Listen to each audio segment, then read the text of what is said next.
I feel like a lot of times we're touching on like what kind of how people should manage conversations about politics with their friends and family, and sprinkling in the idea that capitalism as we know it is dysfunctional, that it is broken, the system is broken.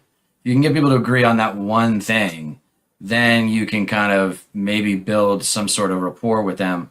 But if they're still trying to save the capitalist system that was conceived post World War II up and through the 80s, no, I don't want anything to do with that system. No, that system has failed. That system has imploded, and we need to learn from it. Otherwise, we'll go down as the not only the dumbest society in world history, but the most insane.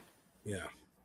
No, I think trying to change how people talk is a losing battle, frankly. When it comes to messaging and like actual going rally speeches, fine. But day to day, people are going to talk how they talk. I just think the thing is to make it seem like you're not really arguing this one. You're just like, don't you hate your boss? Don't you hate it that your boss takes all your money and pays you a pittance? Don't you wish that you can get more? Like, just simple terms, and you can pull a lot more people. That's what Zoran did. I hate to keep harping on it because he hasn't won yet. We're going to be live on the election night in November again. I'm hoping a big thisspace, more people, and watch him, fingers crossed, knock wood, win the mayorship, and that will be really telling. Because if he loses, that's just going to reinforce AIPAC and the establishment thinking, oh, yeah, this was a flash in the pan. We can move on. But if he wins, this changes the direction of the party. Like, if Morning Joe is deferring to Joe Rogan and being like, well, what is Joe Rogan talking about this week? He had this guy on. Well, we should have that guy on because we got to keep up with Joe Rogan. Then all cards are, everything's on the table. Like, it's over, folks. We can just grab this shit. Like, they don't know what they're doing. Run for office locally. Be sheriff of your town, wherever you are, folks. Like, we can take this now.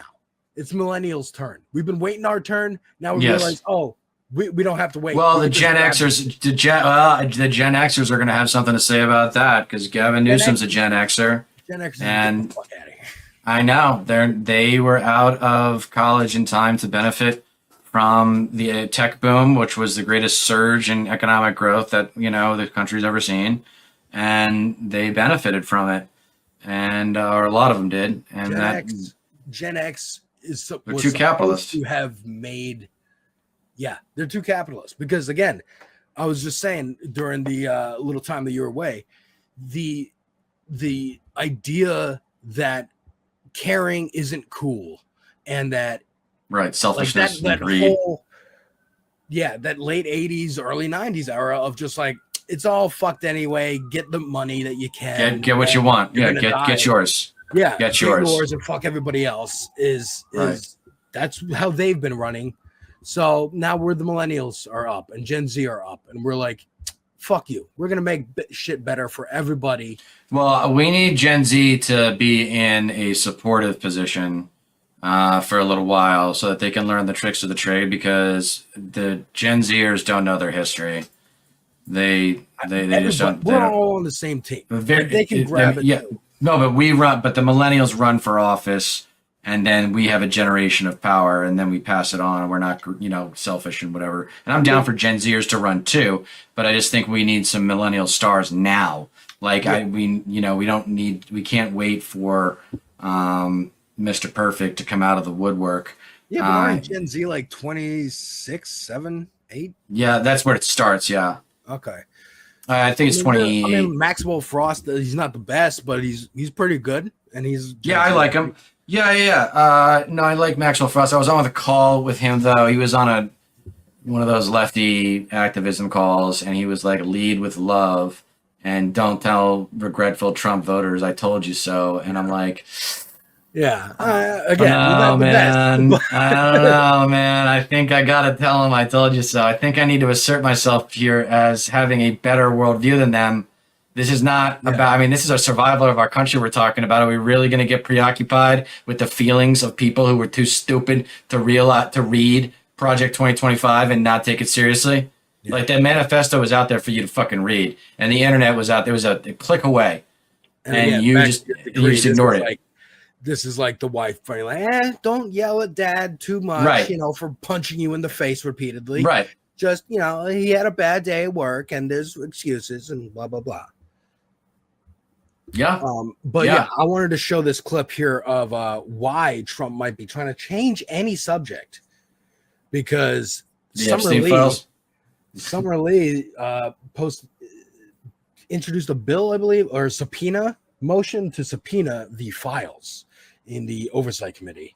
Now we will be calling up Ms. Lee's motion as amended. All those in favor, say aye. Aye.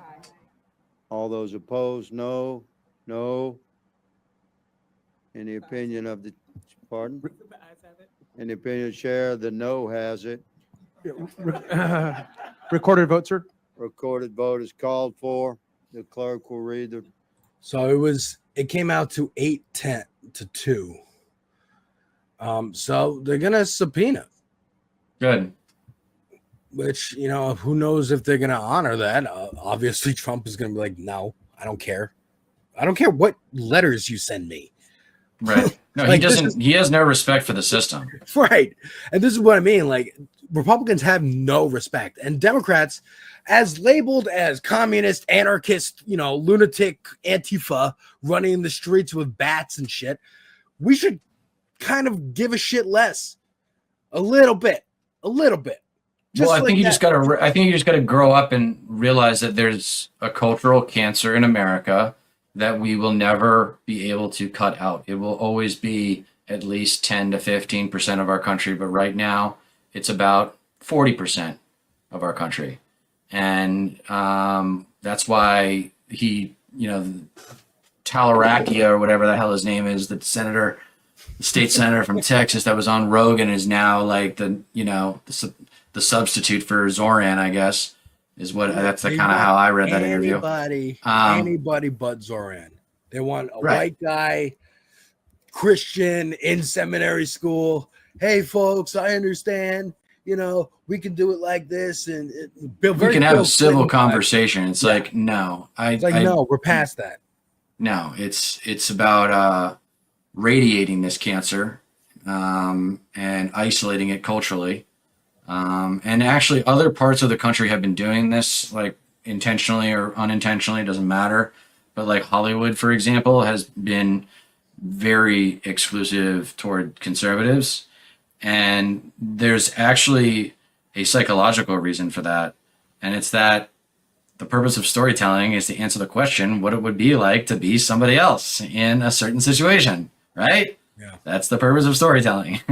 And conservatism does not lend itself to being curious about what it's like to be other people. I'm dealing with it personally still. I got my dying parents down the street, and I can talk about it here because I think my family and definitely a bunch of my friends watch my main channel, but I think this is only internet fans in here. But it's tough to watch, man. Like they did it their way. They engaged they played the conservative game, and they're ended up alone with no community. Like they don't have people, they don't have friends that come by. Like it's me and my dogs that come by once a day, and then everybody else they see is people that work for them, that help take care of my mom. Yeah. So I'm sitting out there for, it must have been 30 minutes. I was just watching the dogs run around in the backyard. And it was a nice day, a sunny day. But nobody said anything. I was like, this is what they want. I'm like, I'm just going to give them what they want, the silence. Yeah. And I can't really talk politics around my mother because she can't talk back. She can't respond. And it would, be upset. It would upset her. But Yeah, it's weird to see. I mean, he's silent generation, she's a boomer, but they might as well be the same thing. Like the silent generation feels the same. They feel the same way about America as the boomers do. But the boomers have got to go, man. I was on a contentious Zoom with another lefty community from a derivative of a YouTube channel, and I said, it's not good enough to say conservatism is fascism, fascism is evil. There's nothing wrong with hating evil. I think that's a good sequence. But you gotta say, get specific with like your problem with capitalism, because capitalism is still beloved in this country. And so that's why I say baby boomer conservative capitalism, because it's just a way to get specific, and it's a way to call up all of the ideology that where we started with this shit, which was in 1980. I mean, that's like, if we approach it the way the guy that we watched on Morning Joe, the Texas senator, went on Rogan, if we approach it that way, we might win an election or two, but we're going to lose eventually. The war. And then they're going to go back to destroying America. Yeah. We have to win. We have to win for the next 40 years, and it needs to be a blowout win. It needs to be a blowout win. Yeah, this is the Joe Biden, we gotta, come on, guys. Compromise. Our whole political process is based on compromise, right? Even just tying Trump, like, stop referring to them as MAGA extremists. They're Republicans. This is just the Republican Party at this point. Yes. They do it to the Democrats. They come constantly call the Democrats communists, fat, lunatic, anarchists. And again, what I'm saying, like, again, this is not messaging. This is for the politicians. Any politician. Stop caring so much about fucking little rules and regulations. Just start doing shit. Watch this space.